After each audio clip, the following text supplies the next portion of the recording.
sometimes I go days where I'm like, I don't post anything for days. Sometimes you gotta decompress from it a little bit as well, because you just, I get in ththese like Instagram fucking like, dude, just a fucking rabbit hole, bro. Just like, like, and it's just like, whoa, there goes 3 hours of my day. Like, damn. Have you ever looked at like your you can look at how much time you've been like scrolling, like on Instagram? Oh, I didn't know that. Yeah. Oh, that's scary. I don't want to see it. Have you looked at your time? Like a couple weeks ago, I happened to like, I don't know how I got to it. Yeah, but it was like time spent today or whatever it was, and it was like fucking 2 hours. I was like, dude, that's nuts. So I wasn't like 2 hours in a row, but like accumulated over, which means like 10 minutes here, 15 minutes there. But then I was like, maybe it's just because I don't close like the app. Maybe that's it. I don't know. Either way, it's frightening. I would be scared to look at mine. Straight. It's all of us, man. Yeah, mine was 2 hours and 30 minutes. Yep. You guys gotta show me how to see that. Frightening. Yeah. That's a long time, dude. Oh, yeah, but at least we're like longer than a movie. I was on Instagram. Right. Yeah, when I see that, dude.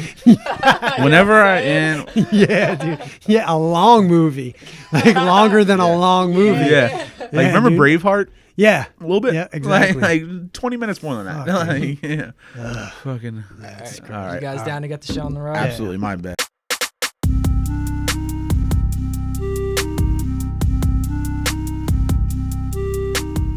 All right, dope. Marker. Just have fun. Yeah. All right. Goose Rubber. Welcome to LI on the Rise. This is all about people who are chasing their dreams, chasing success, and people who are on the rise. And today we are joined by a musician, a songwriter, and author. Please introduce yourself to the people. My name is Tim. My last name is Almeida. I also go by the name Tim Will Hunting. I also go by the name Tim Mission. I also go by the name Tim Writes Everything. I also go by the name Tim from Venice.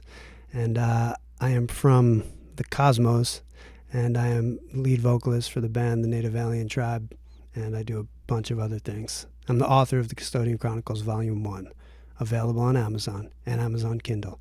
And I'm lead guitarist and producer for the band The Creatures del Sol, and also rhythm guitarist and lead guitarist for the group Juba.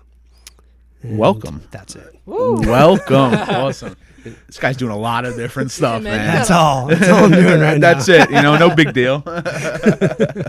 You're involved in so much, man. How do you balance it all? I just work. I just work as much as I can. So this is what I do. This is how I balance it. I don't work a 9 to 5 anymore. When I worked a 9 to 5, because we were just talking about that, I was a custodian for like 10 years in the school system. So the way I would balance it then was I knew my work schedule was, it took up, it takes up 40, 50 hours of your week, gone. So I would allot, no matter what, something of each day, even when I felt super tired or lazy, no matter what, I would either pick up an instrument or just try to do something proactive for the career that I actually wanted to establish. Now that I'm at that point and surviving and making my way, doing all the things I love to do, the only balance for me is I just work. Like, I work hard. I mean, I'll just maybe take a day off here or there, but there's not a day. If I'm not earning a little money somewhere, like just a little extra money, I'm either writing or creating or just like relentlessly pursuing what I want to do. Because I feel like for 10 years, even longer than that, I didn't get to do that, So that's awesome, man. Maybe there is no balance. It's just like full on all the time. Yeah. Balls to the wall. I feel you. That's awesome, man. Yeah, but it's a different type of feeling. It doesn't feel tiring to me. It feels right. So being a guy who's so involved in music and, writing and just all these ventures, I got to know, who are some of your biggest influences? So I have a lot of influences. I mean, we all do. And then we have like personal influences. We have like people we've never met or will never meet, those type of influences. But one of my earliest like influences musically was a friend of mine that I grew up with. I went to grade school with him. His name's Sean Barry. He's brilliant. He's an audio engineer now, amazing percussionist, just somebody I really admired growing up. And actually, I was in my first band with him and I was doing vocals, and we were in like 6th grade, and we were trying to cover, like, at the time, this is like early 90s, even before that, maybe like 1990, 89, 90. We were trying to cover like Skid Row, like those type of bands. Now, like, in retrospect, Sebastian Bach, the singer from Skid Row, like, that dude has pipes. Like, who's gonna cover Skid Row? Like, nobody. The guy's amazing, but we were trying to cover Skid Row, and like, I couldn't hit those notes. And I'll never forget, my friend Sean was like, after like a couple weeks, he's like, you know what, man, me and the guys, we were talking, and we're gonna probably try to find another singer, but maybe we could use a saxophone player. And I remember at the time being like, whoa, like, I'm getting fired from my first gig ever, like my first band ever. I'm getting kicked out because I can't hold those vocals. And I wasn't like hurt at the time, but I'll never forget that feeling. I remember where we were, and like, we were both smoking a cigarette because we were like 12, and of course we were smoking cigarettes already, you know? Yeah. And I've used that. I use those type of things to, like, it's good reminders of like staying humble and always like being realistic about who you are as an artist, you know? Like, I'll never be Sebastian Bach. I think the stuff like that early on is what made me just become me, you know? So, I mean, musically, he was a huge influence, and I've always loved bands like, I mean, obviously like Rage, and like, I'm from the golden era of hip hop, man. Like, I grew up, man. like, I remember when Fuji's first album came out. Like, I remember pulling the cellophane off the CD. Wow. And like smoking a blunt to it. I was like 14 or whatever it was. And I remember Wu-Tang. I remember taking the tape, and I had a yellow Walkman, and me and my buddy Kevin, he was from Queens, grew up on 256th Street in Queens, and he went to school actually in Mineola, Long Island, where I'm from. And I remember him saying, "Yo, you got to check this out, like this group Wu-Tang." Oh, and, man. Yeah. And like, we each had a headphone. I'll never forget him. We were walking down First Street, and I was like listening to that, and I remember being like, "What the fuck? Like, what is this?" Like, and then bands like 311, before they were like super famous, they were like this cool group who I had the tape for my sister. They were like from Omaha, Nebraska. And I was like, dude, listen to this shit these guys are making out there. So like, all those influences drove me to really want to be myself, you know?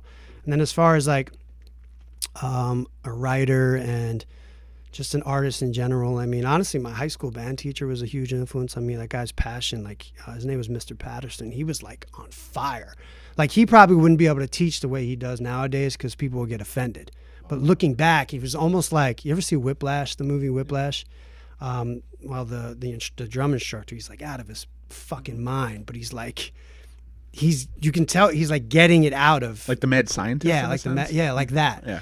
And just the passion he had, like he exuded. I was like, I would take those things on, you know. And then a lot of my influences too are just from the local scene. I'm not, you know, there was bands like Another Engine back in the Sargasm is one of my favorite bands of all time, dude. Ever. Sweet. Like, they're one of my favorite rock bands fucking ever. And not just because I know them and I've played with them a lot. Like, when I listen to their shit, I'm like, dude, I really love this music, you know? And that's how I've, you know, just It's like a culmination of all your experiences. everything. And not just music. music, and just people I've met. And, you know, honestly, man, life is just if you let it, you can find influence every day, Hell yeah. you know? That's So, awesome, man. yeah. That's sweet. Straight up. It's a long answer. My apologies. It was a great answer. You started going to talk about the golden era. I'm just like, yes. Yeah, it was just the best, dude. I just can't beat it. Now, I want to take it to your band Native Alien Tribe. Mm-hmm. Now, can you tell us how that came to be? Yeah, of course. And another good thing about like being tied in with like your local scene is the owner of Westfall Recording, Anthony, who we know, Anthony Lepardo. Shout out Anthony Lepardo. Yeah, and check Absolutely. out Westfall Recording Studios if you happen to be anywhere in the United States and come record some music. Well, Anthony called me, and I had known him just from the industry, from the entertainment industry, and he's like, "Yo, man, I think I found like the kind of band you're looking for." Because prior to my band, I was making just solo hip hop records, which at the time was a difficult thing to do. Is like half Caucasian, I'm Puerto Rican and Filipino on my dad's side, but and what people see is a white rapper. And like, you know, with Eminem doing what he did, like it really was hard coming up just being a rapper without people going like, oh, it's like, so you like, you want to be like Eminem, or it's like, nah, I'm like, nah, I just Label you. yeah, I just want to rhyme, you know? But I was a b-boy. I danced like break dance professionally for a long time. And so that was like a different type of in for me. I wasn't just a rapper. I was like this rapper that could fucking spin on his head, you know? But wait, what was the question? Basically, That's awesome. How did that? basically the build up to To the Native Alien Tribe. That's right. That's right. I'm just kidding. great. I was kind of kidding. The travel just gave me like a short circuit, like just from getting up early and getting on the plane, different time zones, you know. I want to tell the people this guy just got off a flight. I did. Man, Yeah. thank you for coming out, of man. course, All the man. way My from pleasure. LA joining us, Yeah, man. appreciate He it. just got off the plane. Yeah, Yeah, a that's couple awesome. hours ago. Yeah, so Anthony Lapardo calls me and he's like, hey, man, I got this group in here, like these young kids. They're like, I think they're what you've been looking for. Because I would always tell them, like, yo, I'm looking for like a band. I need a band. And that was one of my lifelong dreams, was to be the lead of a dope band. And this will like spin into something else later, but how we label our success. So one of my lifelong dreams was to be in a dope fucking band, and it happened. So we haven't made $1 million, but it happened. So for me, that's like success already. But I went down and he had this group of kids in, man. They were like 16, 17. The drummer from the Native Alien Tribe, Rob, guitarist from the Native Alien Tribe, Harry, and then another bassist at the time. And actually Rob's brother was doing some vocals too. And he invited me down. I listened, and they were like, yo, you want to jump on something? So I jumped on 2 songs, Potential Enemies and Junkie was the name of the other one. And I had been rhyming for so long. I think I was 20, shit, man, it's probably 12 years ago. I was like 28 at the time. And I remember hearing their music. And I was in my head, like in the studio, I was trying to like, all right, oh yeah, this is dope. But in my head, I was like, whoa, this is it. Like, this is what you've been waiting for, you know? And I just went in and murdered a couple verses. And the name of the project at the time was No Worries. And then like over time, that kind of died off. And then I just stayed tight with Rob and Harry. And over time, I was like, hey man, like let's start a project. And I thought up the name The Native Alien Tribe. And we originally had another bassist as well. He was a brilliant bassist. That stuff didn't work out, but through Anthony again, we were like, hey, Anthony, we're looking for a bassist. And he's like, you know what? I know this guy, Mike, this lefty bassist. And I was like, how old is he? And at the time, so this was 7 years ago. He was a little older than me. So I was like, that's perfect, because they were younger, Rob and Harry. And I was like, all right, we'll get somebody like a little older. We'll have like a nice, good balance. And Mike came and like auditioned. And we basically just started playing. And then within that first EP, Lost Generation, those 5 songs, we wrote that and recorded that within like 3 weeks. All that. Yeah. Yeah. We just got together and within a month, like that whole project was done. Wow. And that's how we knew. And that was, I think, 7 years ago, you know, which again is to be with the same band for 7 years, the same people. Like, you guys know how hard it is to work with people in general. Yep. And then to make music and stay together and keep pushing forward. I mean, we've had like our ups and downs, but for the most part, the Native Alien Tribe was like born through Westfall Recording Studios and through Anthony. It was weird. He was like the mastermind or like the connector. Yeah. You know, he just was like our guy that He bridged the gap for you. For all of us, yeah. And then we just happened to stay together, you know? And prior to Mike coming on board, like we were playing together for a bunch of years too, which as well. So I've watched these guys. I mean, when Harry, our guitarist, was like 16 or 17, I remember being like, damn, this kid's a fucking wizard. Yeah. And now he's, you know, I think he's 25 now or something like that, 26. So I've been watching this for a while. It's the evolution, right? Oh, it's sick, great. Man. Yeah. Sick. Yeah. It's almost like watching a movie in a sense. With all Right. that. Hell yeah. You know, and I mean, we've released a bunch of music. We've played tons of shows. And for me, the biggest success is that we all honestly get along still and care about each other. You know, that's a feat in win. itself. Yeah, you know, that's especially huge. Years of being creative minds together as well. And not necessarily like making it. Yeah. Not really catching a break. Yeah. That's why most people don't make it, because they get tired of not catching their break. But if you like switch your view around, instead of like, all right, so what do I consider making it or catching a break? Well, for me, I always wanted a fucking dope band. I wanted to make music with people I love and get along with. And then everything else on top of that is like icing on the cake. So then I'm like, all right, so you've kind of made it already. Yeah. You know? That's a great way to think about it, man. You know? Helps small goals to set and beat to keep yourself motivated and in focus. Right. So I don't own a house and I don't have land, which is two things I would love to do. Not own a big house, but I really would like land. Yeah. But as long as I keep my mind frame there, meaning, wow, you're already successful. Like it does something to it shifts something in you where you feel grateful, and then that stuff will come as well, I think. Just a matter of time, you know? So when people define the whole making it, you feel like that's like money for most people? I think like for I a lot made of it. people. I got a mansion. Or this and that. attention. Material stuff. Or attention, Yep. you know, or like, man, I made it. Like, wow, dude, 10,000 people like are following me now. So, you know, it gives us some validity. Of course, we're people. We want to be loved, right? Mm-hmm. Why did we create it?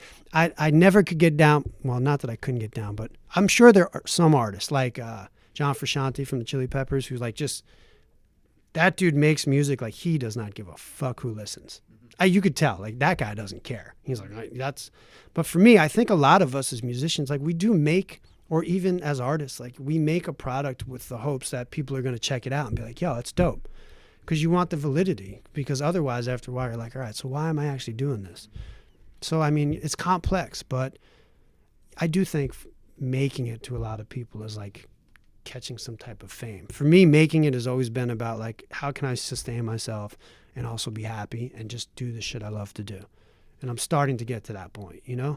Yeah, and it's interesting you say that because interviewing a lot of guests on here who mostly do music, a lot of people are like, I want to do music, but like I don't even need the fame as long as I got enough money to just support myself doing what I love. Like that's good enough for me. And it's great. Like, yeah, it's, you know, I think that's great. Like I think that kind of like shift is great that people are actually feeling that, you know? Because it's true, you know, I think every year, like each generation, it just gets harder. Like living life gets harder, man. Like to find jobs, to survive, to like the system we live in is brutal. It's fucking brutal, man. And like I think every 10 years now, like we're just more and more, we're like, fuck, you know what, dude, I just want to be happy and just do what I love to do. Because I'm so tired of like the grind, the warehouse, custodian, the pharmaceuticals. We're like, fuck, dude, I don't want to do this. I just want to do something that makes me happy. I don't need to be rich. I just want to eat, have a roof over my head, and just do what I love to do. And I think it's great that that's happening. People are seeing that, you know. The only reason I've ever truly wanted to make money, millions of dollars, is because then I can help a lot more people. That's honestly, I've said that since the beginning. Like the more I make, the more famous you get, more fame or whatever, the more you can help people, you know, like with your show, like you're creating an opportunity for me right now to a platform. The bigger it gets, the more chance you'll have to do that for other people and vice versa. And I think that's really important.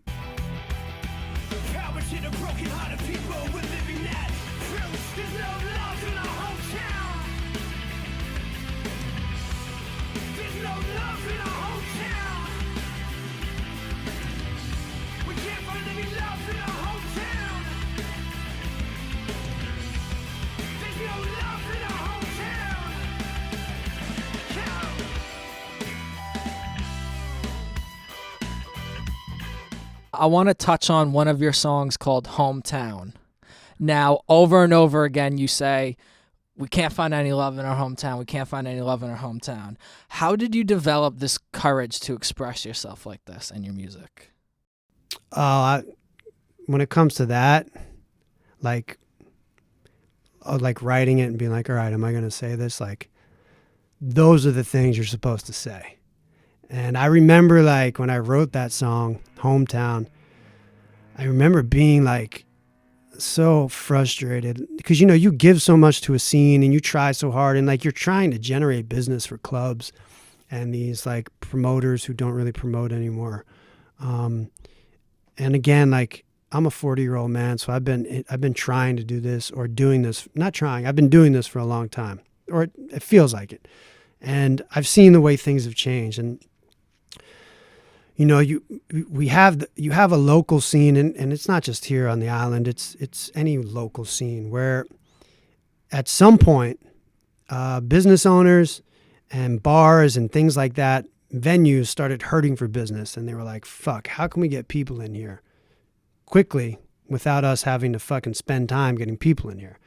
Oh, we'll get bands that are willing to pay us to use our stage, right?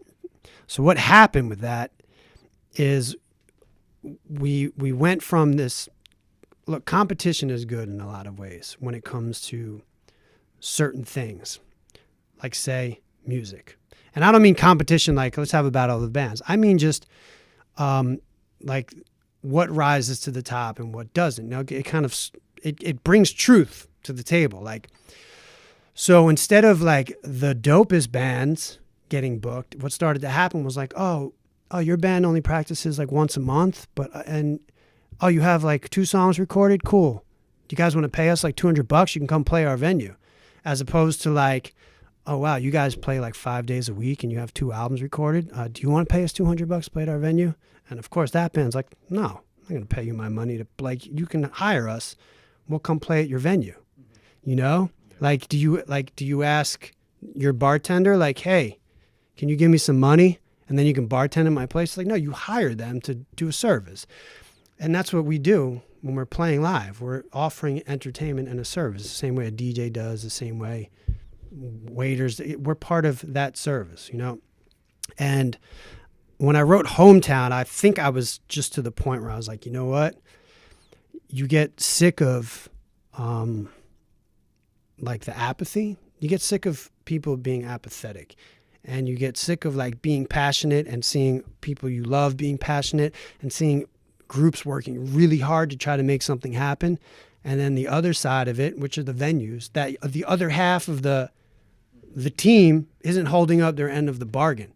It's like just saying you have a venue that we can play at and, yeah, you know what, sell these tickets and then you can come play. It's like, no, motherfucker, that's your job. Our job is to bring you the fucking dopest show possible. In order for us to do that, we need to rehearse a lot. Of course, we're going to promote. Naturally, we'll promote. But we can't spend time selling 50 tickets where you're going to tell me, sell 40. We keep the first, whatever it is.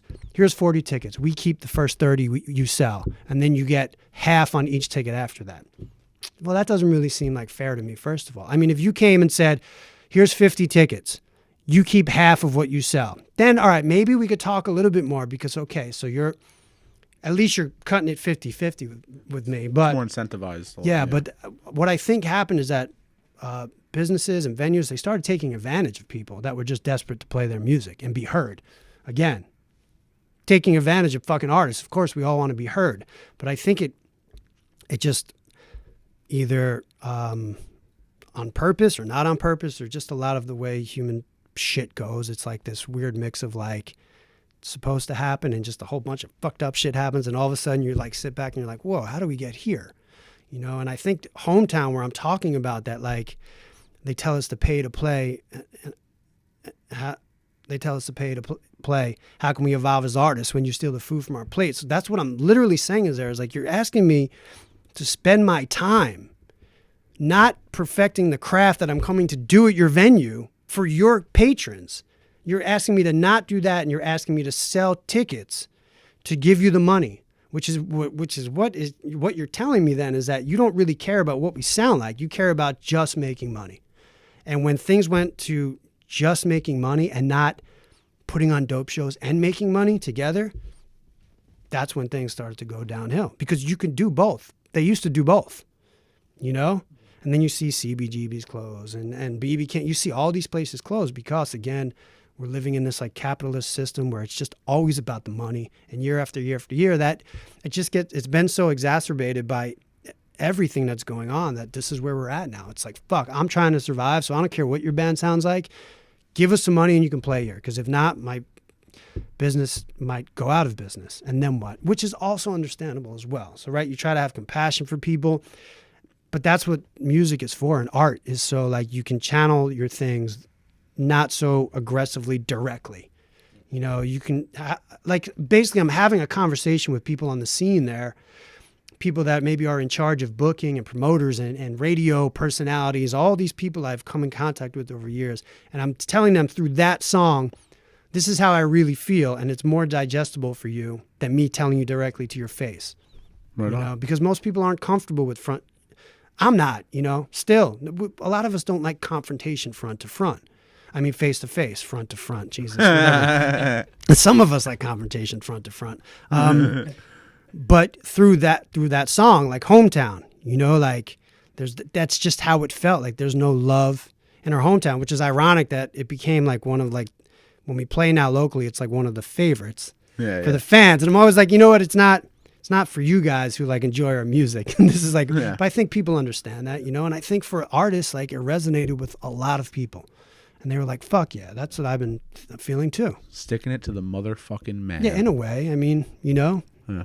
it's so strange because the people that are like sticking it to artists are just, they're getting it stuck to them by the actual man. And we're all like, just fucking, yeah, it's strange. Just, that's it. That's it. It's a cycle, dude. Man, Yeah. vicious circle, you know? Right. So how should the scene be conducting business when it comes to locals? What's the vision in your head to improve it? How would you like it to be?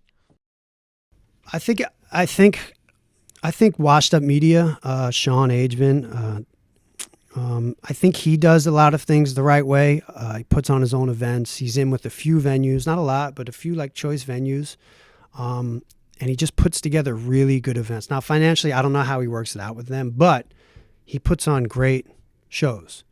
So I think what needs to happen is, I think like getting back to, and I don't know if it can happen, but getting back to the model of like each hand washes the other hand. Like, all right, so we're going to do this together. Not we're the venue, you're the band, like, you know, bring people in and we're just going to have this place for you to play. I think it needs to be, you More know, of a collective? Yeah, a collective, right, correct. And I did say in that song too, like, you know, like for a venue to put up like a flyer on Facebook, like that's not promoting, you know. Now I get it, venues can really only promote in their place and like on their pages, but you know, like it's like the social media thing we were saying, like consistently. So if a venue knows like this band is like, there should just be a consistent, steady flow of promotion for the bands that are playing. It's hard, dude. Music's hard. It's hard to make money in music. It's hard to make money in anything nowadays. But I think more of that mindset of like, yeah, like a collective, I don't know, man. I wish I had the answers. You know? Yeah, I love when you're like, you acting like an email is putting in work. Right. Yeah, Like, yeah. really, though? Yeah, acting like an email is putting in work. And that's what I'm saying. Just, I don't, again, like most artists that are really trying to do it and make it, and when you see a fucking killer band, you know that didn't happen because they just like got together once every week and were like, let's play some songs and get some gigs. Like, you know? Like, you know that band is like well rehearsed because they're fucking working their asses off, dude. You can feel the effort through the music. Yes. You know? And like, so venues need to recognize that and reward that. I mean, there are some good promoters. Mike Longo, who he's a sound guy at Mr. Beery's and he runs Brick House. He always does the right thing by bands. Now, you know, he pays out the bands depending on their draw and things like that. You don't have to sell tickets. So there are still people who get that, you know, and those are the people we need, like bands need to find and seek out. That's the answer. That. Yeah, shout out Maxwell Peters, who's literally putting together free events. Maxwell Peters as well. Yes. Mhm. Yep. Shout out him. Yeah, Okay. absolutely. Now, we were just talking about your songs and all this and that. And the first time I ever listened, I'm just go like this. The first time I ever listened to you, I was showed a YouTube video and it was Lost Generation. Right. Loved it. Our first video. Yeah. Yeah, that was the first time I ever felt like heard who the Native Alien Tribe was. Right. And I have to ask, what is the message you're trying to get across in that song? Lost Generation. Yeah. It's about the school system. Yes, because I was working. I was a custodian when that song was written, and yeah, it's about. I think part of it's about me. Like that first line, I was 2 steps from death, and so I wanted to die and take my breath.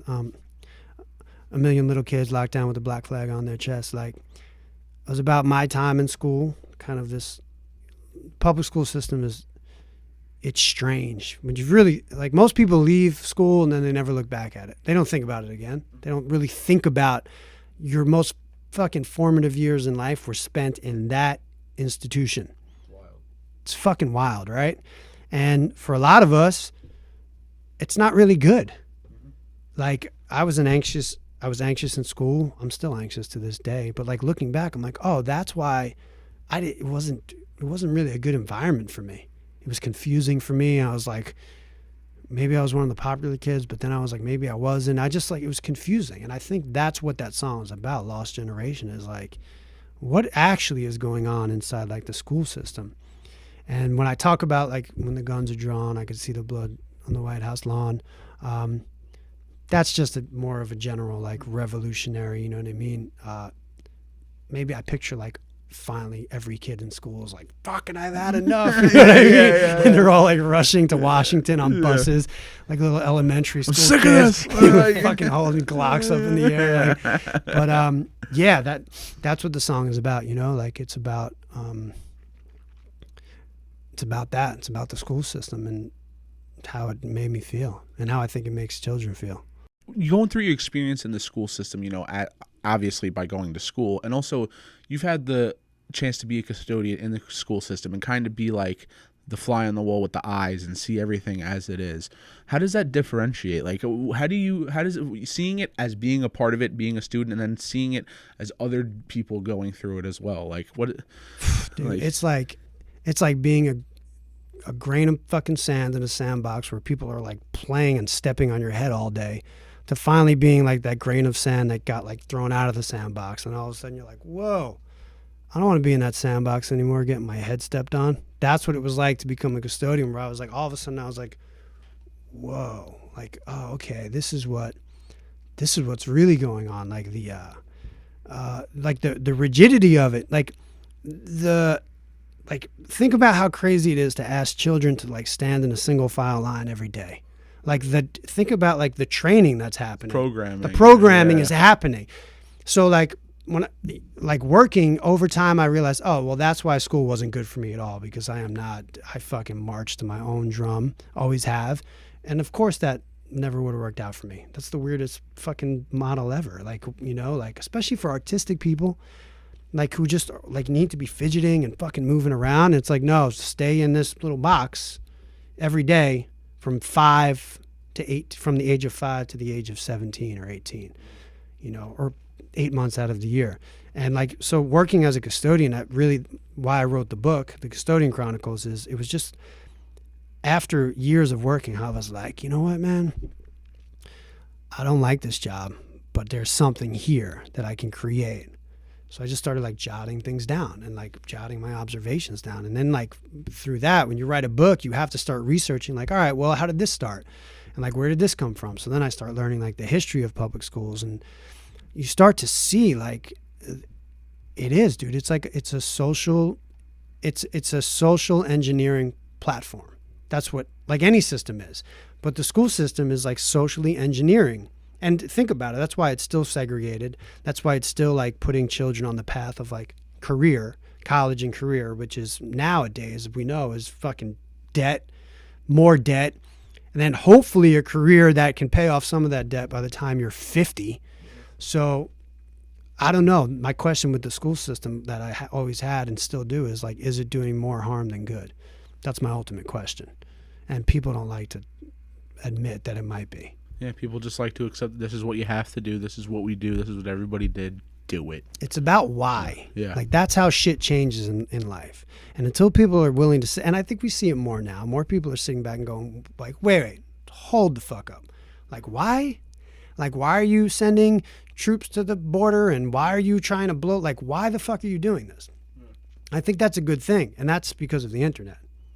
That's happening, you know. So there's a lot, like most things, a lot of good and a lot of bad, but there is a good thing about this kind of social awakening. But then you get like people who just take it so fucking extreme, and they're offended by everything, and they're just, but somewhere in the middle there's people, there's us that are like, wait, like why?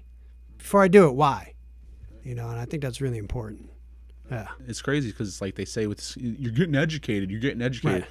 Yeah, you're educating me how you want to educate Right. me, not how I want to be educated. And also there's just there's a that's such like a to define education in one lane. Like, I have a double master's degree. I'm educated. I know a lot of people with double master's degree, and I know people that fucking were in jail their entire childhood and are fucking brilliant. Do you know what I mean? I know motherfuckers that could survive when the fucking apocalypse hits. But what are you going to do? You're going to pull out your master's degree? And what? So really, what is education? That's what. And I'm not saying there's brilliant people that go to school, but there's different forms of education. It's an all-encompassing thing. It's not this one lane, like get your education, meaning go to school. It's not, and we need to stop teaching children that it's just that. It's only in the classroom, because it's not. It's not. Yeah. No, it's not at all. Right. Is it better to be book smart or street smart? Both, but I mean, I think book smart. I would say it's better to be street smart. Yeah. In terms of survival. Yeah. Yeah. Street smart is like more or less a tool, and I guess in a sense, Yeah. it's both a tool. Like the. It is. No, it like, is. Yeah. It's like Right. it all kind of just locks Right. together and is. Look, like, I went to college for a little time, and there's some classes that I loved, because I loved the teachers. I loved the subject matter. I wasn't being forced to I was in a class that I actually wanted to learn. And that's a big difference too with school. But again, it's not really that black and white, like get your education. Well, that's a really complex thing, education. It can come from many forms, You know how many teachers I know that would be like, they don't know what AI is, or they'd be like, what's the golden era of hip hop? And I'd be like, what are you saying right now? Like, what are you talking about, Gotta go. Oh, you mean, who's Wu-Tang Clan? You mean that old dirty guy or whatever? Oh, like, yeah, man. that It's guy. for the fucking children. Well, you know what I'm saying. Like, But it's not, it's complex, man. A lot of Hell life yeah. is complex. So.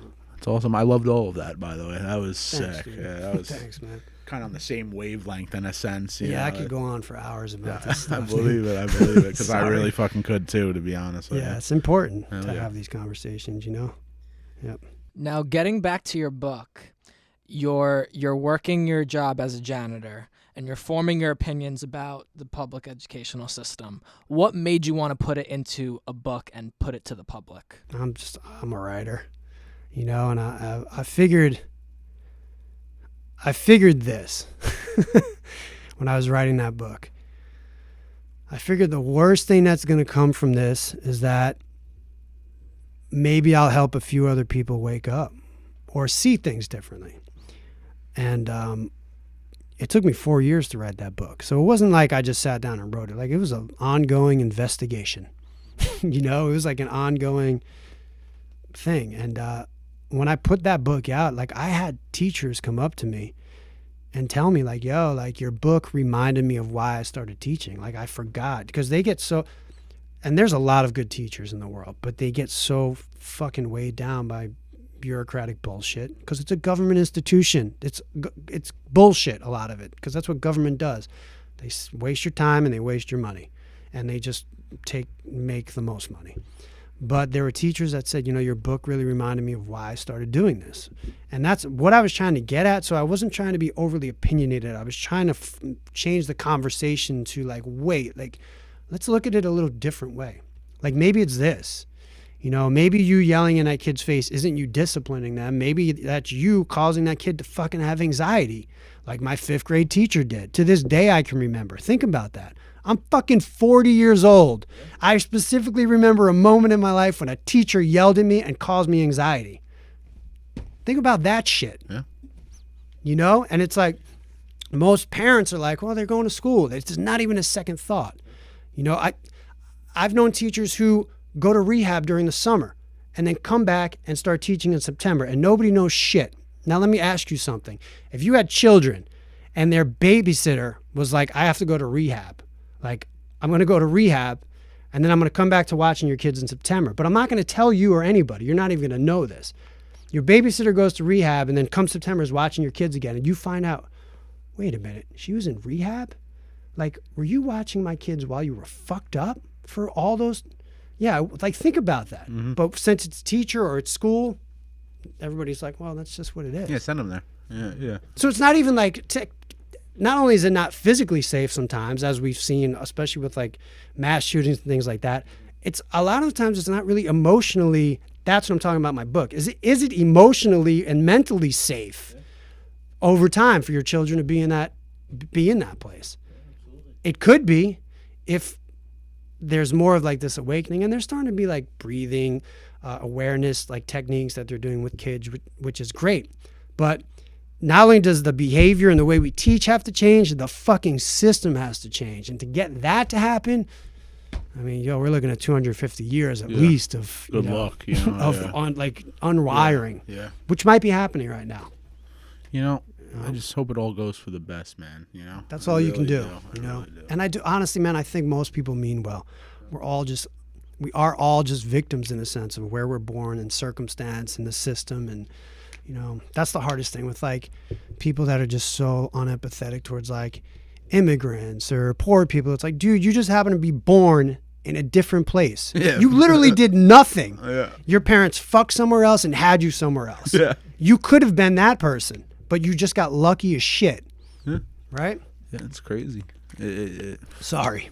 We went there. But you're right. But that's the gist of my book. It's more, I try not to be overly opinionated. I try to be really funny because I think making people laugh is when you can like get through. Yeah. And it's just, I'm just trying to offer a different viewpoint. You know what I mean? Don't take it so serious. I think we all take shit way too serious. Like, it's just a book. And there was some like, when I put it out, because I was still working at the time in the schools, and there was like some like pushback and like some complaints. And I was like, dude, like that's the exact, how can you teach children that they're living in the freest country in the world, but then you're getting mad about my book and you're complaining and writing letters? That's not freedom. Do you know what I mean? Like, yeah. But that, again, goes to like, I mean, if somebody takes the time to do that. But again, it's a book. Yeah. It's literally words, sticks and stones, whatever. Yeah, exactly. You know what I mean? It's a book. Don't take it so serious. Don't read it. Stop getting butthurt. Like, That's it. Straight Don't read it. Yeah. That's awesome. The power of choice, bro. If you don't like it, don't read it. Don't eat it. Don't go there. Like, that's your choice. For sure. It's not your fucking right to complain about everything that you don't like. I don't know. Fucking A. I mean, it is your right, I guess, but it's kind of annoying, and you're not going to have a lot of friends. Yeah, you suck. And we want it, that's the thing. Like, I really feel like people like, yo, I want to get along with you. I want this to be love. Like, this is cool, man. Life is too short. Like, leave the fighting and the war to that fucking 1% who runs everything. Like, we should just be getting along. Like, if you don't like my book because it bothered you, like, you still should be like, you know what, this is dope. You're just like me. You wrote a book that I don't agree with, but it's still dope. You know what I'm saying? Like, oh, you, whatever. Like, you know what, dude, I don't like your opinion on that. Like, oh, you think my dreads are dirty, but it's dope. You wrote a whole book about dirty dreads and how you think nobody should have them. Cool, man. So, whatever. You appreciate the effort and the time because you're like, oh, somebody had passion about something here. You know That's what I'm it. saying? Yeah. Even though it's like something I'm against or whatever it is, it's just like, damn. You know what I'm saying? You obviously really care. This means something to you. Plus, you open up things inside of you that you never knew. Like, oh, wow, maybe like I do feel that way. Or shit, I never really looked at it like that, Or if not, you could just but, yeah. It's the whole culmination of everything. Tons of shit. You can't turn your back, you remove yourself and the kids react. It's time to learn the facts, forget the youth and we fall off track. It isn't white, no blacks, and freedom is a gift and they all need that. With critical times we're facing, stand tall for a lost generation. And when the guns are drawn, I can see the blood spill on the White House lawn. If all the love is gone, then we stand back while they sing that song. I can't find peace in America, no I can't find peace in America. This hate won't let me be, I close my eyes and it's who I see. Very interesting, speaking about the scene and stuff like that, especially since you had the chance to go out to Cali and this and that. How do the scenes differ from here to there? They don't much. Okay. And that's the thing. I think Los Angeles is a little more, so the music scene, they do pay to play over there as well. Mm-hmm. And they have a lot of cover bands as well. So musically, the scene is kind of the same. I think the difference between Los Angeles is that people are going there to pursue music, acting, art, whatever it is. People aren't coming to Long Island. Maybe New York City. But again, the island is very restrictive. Motherfuckers, if you got to cross a bridge or a tunnel to get there, a lot of people are like, nah, Yep. I'm not going there. It's crazy, and it's right there. Yeah. Like, it's really not that far. No, Like, it's not at all. It's not at all. Yeah. But no, I think, my parents travel a lot, and they say the same thing about like people. Like wherever you go in the world, for the most part, everybody's just the same, just trying to get by and fucking feed their kids and be happy. And I think music scenes are the same as well. I think you get a lot of. There's really nobody in LA is from LA. That's the difference. Like people that are here locally are from here, and they've been here their whole life. Oh man, yeah. Out there, there's fucking. I have one friend out there that actually grew up in fucking Los Angeles. Everybody else is from someplace else, and that's the difference. That's why I went, because you got to like broaden your network. You have to open doors up that way.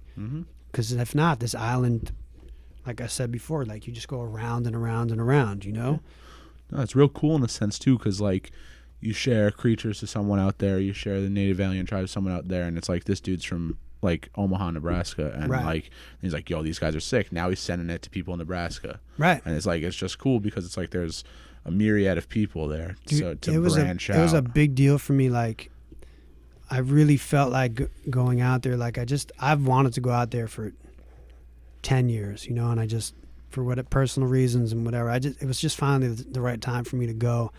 And I really felt like, you know what, I'm not just out there to pursue things for myself, but I'm trying to like bring light to all this talent back here on this fucking island.